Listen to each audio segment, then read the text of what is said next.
तो जय हिंद मेरे प्यारे साथियों, स्वागत है आपके अपने YouTube channel bright study exam में।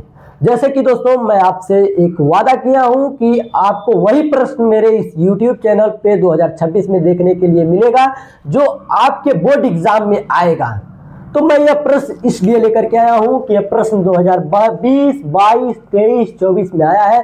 तो मैं ये अपना एक अनुभव बता रहा हूं कि यह प्रश्न जो है 2026 में आपके बोर्ड एग्जाम में देखने के लिए मिलेगा।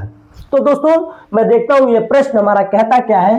एक समबाहु त्रिभुज है जिसकी प्रत्येक भुजा की लंबाई 12 सेंटीमीटर है। अब समबाहु त्रिभुज का नाम सुनते ही आप लोगों को थोड़ा सा अनुमान लगाए होंगे कि जिसकी प्रत्येक भुजाएं आपस में बराबर होती हैं उसको हम समबाहु त्रिभुज कहते हैं। उसका हमको पूछा है कि शीर्ष लंब की लंबाई होगी। ठीक है दोस्तों, शीर्ष लंब की लंबाई हमें बताना है। तो ये हमारा देखिए प्रत्येक भुजा बताया है कि 12 सेंटीमीटर की होगी। ये हमारा 12 सेंटीमीटर का है। अब हमारा शीर्ष और लंब की लंबाई ये हमारा जो है यहाँ पे जब हम शीर्ष और लंब डालेंगे तो यह अगर 12 सेंटीमीटर का रहेगा तो ये इसका आधा कितना हो जाएगा, 6 सेंटीमीटर हो जाएगा। और हमको शीर्ष लंब की लंबाई पता नहीं है तो यहाँ पे हम इसको x मान लेंगे। क्या मान लेंगे? x मान लेंगे। अब यहाँ पे जो कोण बनेगा शीर्ष और लंब के लंब पे जो कोण बनेगा वो हमारा कितने अंश का बनेगा? 90 अंश का बनेगा। कितने अंश का बनेगा? 90 अंश का बनेगा। ठीक है दोस्तों, तो हमको पता है कि 90 अंश के सामने वाली भुजा को हम क्या कहते हैं? कर्ण कहते हैं। क्या कहते हैं? कर्ण कहते हैं। और जिसपे थीटा टिका होता है, जिसपे थीटा टिका होता है उसको हम क्या कहते हैं? आधार कहते हैं। आधार। और कर्ण के सामने वाली भुजा को, इसको कर्ण के सामने वाली भुजा को हम क्या कहते हैं? लंब कहते हैं। क्या कहते हैं? लंब कहते हैं। इसको लंब कहते हैं। अब हमारा प्रश्न किस तरीके से लगेगा आइए हम देखते हैं। हमको सूत्र पता है। क्या? हमको एक सूत्र पता है कि कर्ण का स्क्वायर बराबर लंब का स्क्वायर प्लस आधार का स्क्वायर। ये हमारा सूत्र है। अब हमारा कर्ण क्या है दोस्तों? तो कर्ण हमारा 12 सेंटीमीटर है। 12 सेंटीमीटर का स्क्वायर हो जाएगा। और लंब हमारा कितना है? x है। लंब हमारा क्या है? x का स्क्वायर प्लस आधार क्या हमारा? 6 है। तो यहाँ पे 6 का स्क्वायर कर देंगे। ठीक है। अब देखते हैं 12 का स्क्वायर आप लोग पढ़े होंगे बाबू। तो 12 का स्क्वायर हो जाएगा आपका 144 हो जाएगा। कितना हो जाएगा? 144 हो जाएगा।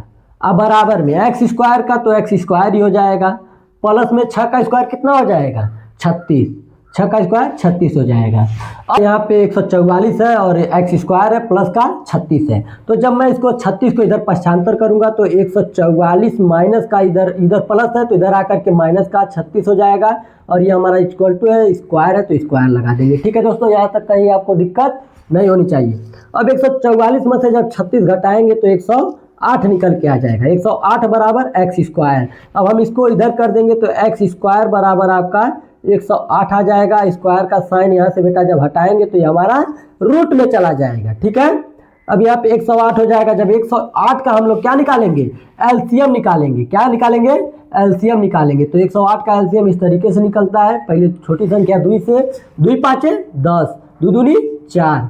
अब फिर हम बेटा यहाँ पे 2 से करेंगे, 2 दूनी 4। और यहाँ कितना हो गया? 1 14। तो 2 7 14। अब ये हमारा 2 से नहीं जाएगा। ठीक है। अब हम इससे कितने से देखेंगे? 3 से देंगे। 3 9 27, 9 बार में जाएगा।